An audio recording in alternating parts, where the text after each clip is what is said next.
Sort of kick off today, let's think about Q&As from yesterday. So any questions, anybody wake up in the middle of the night with a screaming abduction? Ah, it's a nightmare. No, it's real. Ah! Realization, no? I sort of had a question in regards to, we talk a lot about making customer experience a focus our attention, but every customer experience will be different. What's, good experience for you might not be good for me. I'm sure we'll come to it at some point today, tomorrow, but how do you actually cater to that as a single process? Or? Right, there's been this drive from the process world, the industrial age thinking, that we need to standardise processes. Why is that? Why, ask yourself the question, why do we need to standardise process? They're realising efficiency, effectiveness. If you're running a factory, it makes logical sense that you only want one version of making the car. Agreed? But we're not making cars. In the service sector, we're dealing with people.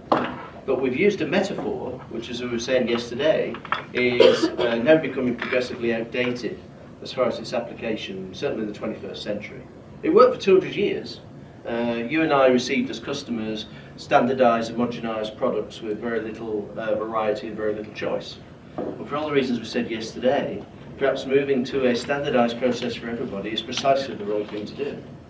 And what we may have is many iterations of process. So you may have, as a bank for instance, many versions of onboarding depending on the category of customer that you've got. Someone on board digitally, someone on board face-to-face. And those variations are actually your differentiation, your ability to be able to separate yourself from those people who are still doing things in a commoditized, standardized, processy way. So remember, the customer experience is the process, and the sum of your processes is the customer experience. So it's about getting that balance right. Now, in terms of, let's go back to BMW yesterday, 28 categories of customer, and they all have joy as their underpinning successful customer outcome. But within those categories of customer, we briefly talked about like child and dog, and there's different categorizations.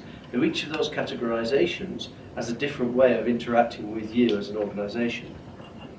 Now, from process people, industrial age people, and people who are trained as industrial engineers go, oh my God, you mean you're going to have 28 versions of it? You go, yes.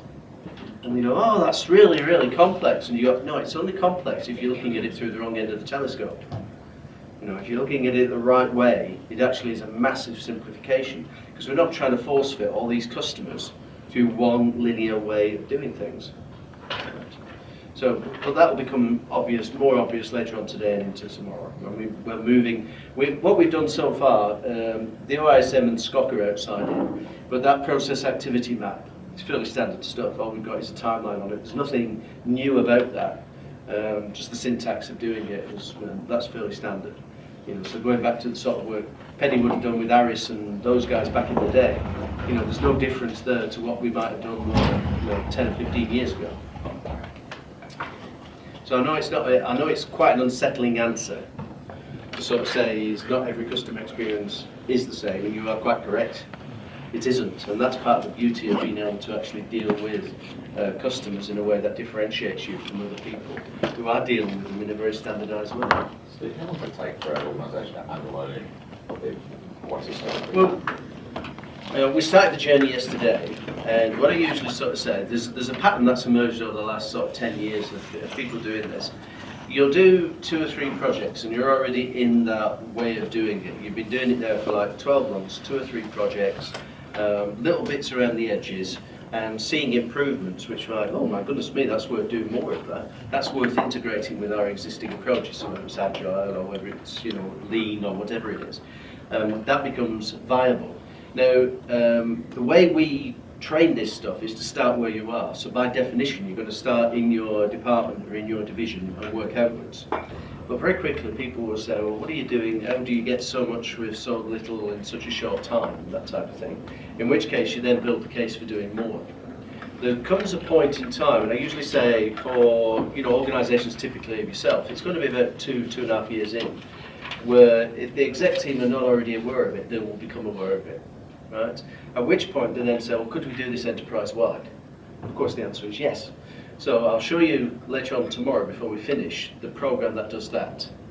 But what I say to people is don't fret about that. Don't go and try and make the case for it. You'll never persuade anybody to do this stuff by talking to them about it.